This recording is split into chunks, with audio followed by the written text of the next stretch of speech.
क्योंकि 29 तारीख को हम शमशान घाट में थे और विधेयक को वापस करता है कि कोई योद्धा तो घायल है। उन्हें पता नहीं कितना कितना योद्धा बन के तैयार है।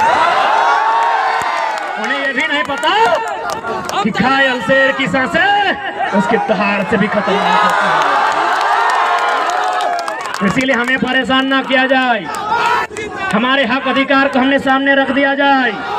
लेकिन यदि ऐसा कुछ हुआ तो अगली सरकार झुमरा के पहाड़ में बनेगी। और बस इमेजिन कीजिए, बस कल्पना कीजिए कि यदि सरकार झुमरा के पहाड़ में बन गई तो रूह कांप उठेगी। मार दीजिएगा, सच बोलते हैं, ईमानदारी से बोल रहे हैं, डर नहीं लगता है, मरने से डर नहीं लगता है, हम ईमानदारी से बोल रहे हैं, हमको बीमार होने से डर लगता है। बीमार हो जाएंगे तो आंदोलन रुक जाएगा,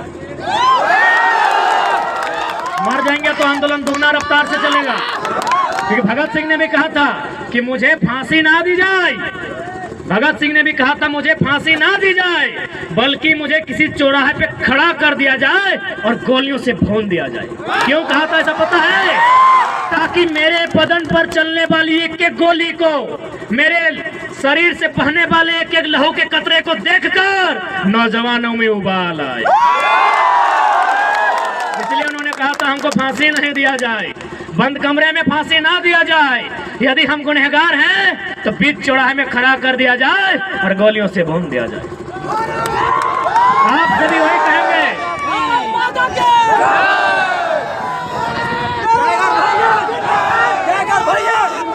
इसलिए आप सभी निवेदन करेंगे, आप ड्यूटी कीजिए, आपकी ड्यूटी का सम्मान करते हैं, हम लोग आंदोलन करते हैं, हमारे आंदोलन का भी कोऑपरेट कीजिए।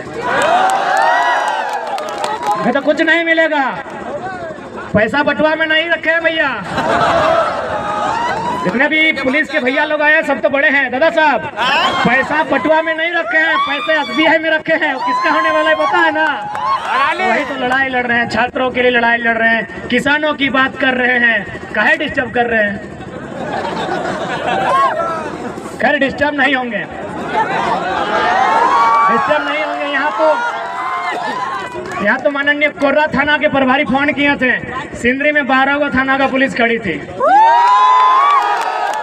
सिंदरी गए थे आंदोलन करने के लिए, वहाँ के एसडीपीओ 12 थाना की पुलिस और 150 जवानों के साथ खड़ी थी। हमने एक ही लाइन कहा कि डीएसपी साहब सामने आइए, अरेस्ट कर लीजिए, लेकिन उससे पहले एक लाइन बता दीजिए, ये जो जमीन आप खड़ा है गांधी मैदान से दुगना जमीन था जहां सभा हो रही थी, बोले ये जमीन हमारे पुरखों की है और इस कंपनी ने 2 रुपया डिसमिल लिया है, क्या आपका बाप का जमीन लिया है? हमने एक लाइन कहा था माननीय डीएसपी साहब को कि डीएसपी साहब उतना मेहनत क्या करते हैं, अरेस्टिंग करना है एकदम आके अरेस्टिंग कीजिए, हम लोग भागेंगे नहीं, लेकिन एक लाइन में उत्तर दीजिए, जिस जमीन में आकर आप खड़े हैं ये हमारी पुरखों की है, इसे 2 रुपया डिसमिल लिया गया है, क्या आपके बाप दादा की जमीन इस तरह ली गई है? और उसके बाद भी आपको दिक्कत नहीं है तो आइए ना, हम तो शमशान घाट में एक सप्ताह में एक बार मिल जाते हैं। लाइव नहीं देखे वीडियो क्या? राजभवन से लोग देख रहे हैं, सही बोल रहे, राजभवन से देख रहे हैं। क्योंकि 29 तारीख को हम शमशान घाट में थे और विधेयक को वापस करता है कि कोई योद्धा तो घायल है। तो उन्हें पता नहीं कितना कितना योद्धा बन के तैयार है। उन्हें ये भी नहीं पता कि घायल शेर की सांसें उसकी दहाड़ से भी खतरनाक होती है। इसीलिए हमें परेशान ना किया जाए, हमारे हक अधिकार को हमने सामने रख दिया जाए। हम उप तक नहीं कहेंगे, लेकिन यदि हमारे हक अधिकार के बीच कोई टकराएगा, वो टकराने वाला कोई क्यों ना हो, हम वही राड़ माटी के राड़ लोग हैं जिन्होंने अंग्रेज को पेट में 1 नंबर करवा दिया था। इतिहास याद कीजिएगा, हुक्मरान में बैठे लोग 1757 में इंडियन भारत की सरजमी में बैटल ऑफ प्लासी हुई थी, बंगाल के क्षेत्र में अंग्रेजों के सामने उठा के पटक दिए गए भारत के लोग। ठीक 7 साल बाद 1764 में बैटल ऑफ बक्सर होता है इसी बिहार में, फिर भारत के लोग अंग्रेज के द्वारा पटक दिए जाते हैं, लेकिन जैसे ही वो मानभूमि में आते हैं चुहाल विद्रोह में उनको हम पैंट में 1 नंबर करा देते हैं। हम वही झारखंड के लोग हैं, हमारे अस्तित्व से नहीं टकराइएगा, हमें हमारा इतिहास मत याद दिलाइएगा। हम भी चाहते हैं वसुधैव कुटुंबकम, हम भी चाहते हैं जियो और जीने दो का सिद्धांत, हम भी चाहते हैं नदी नालों में, पर्वत पहाड़ों में, झील झरनों में प्रेम के गीत गाएं युवा, नौकरियां करें, अपना घर बसाए। हम नहीं चाहते इनके हाथों में हथियार हो, हम नहीं चाहते हैं ये विद्रोही बने, हम नहीं चाहते हैं ये बागी बने। लेकिन यदि ऐसा कुछ हुआ तो अगली सरकार झुमरा के पहाड़ में बनेगी। और बस इमेजिन कीजिए, बस कल्पना कीजिए कि यदि सरकार झुमरा के पहाड़ में बन गई तो रूह कांप उठेगी, रूह कांप उठेगी। सपने में यमराज आएंगे। पहले ही कहा देते हैं हमें परेशान ना कीजिए। हमने किसी का क्या बिगाड़ा है?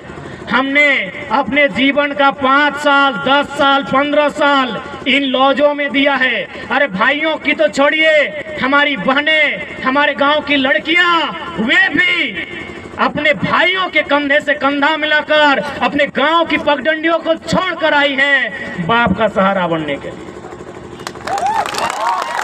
कितने शर्म की बात है, आपके पास एक पॉलिसी नहीं है।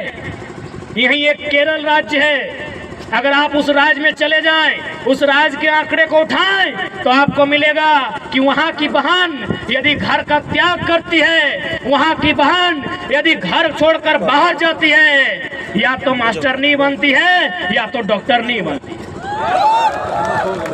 लेकिन हमारे झारखंड में भाइयों की तो छोड़िए, बहनों की बात करते हैं, लड़कियों की, बालिकाओं की बात करते हैं, यदि वो घर छोड़ के जाती है दिल्ली में नौकरानी बनती है।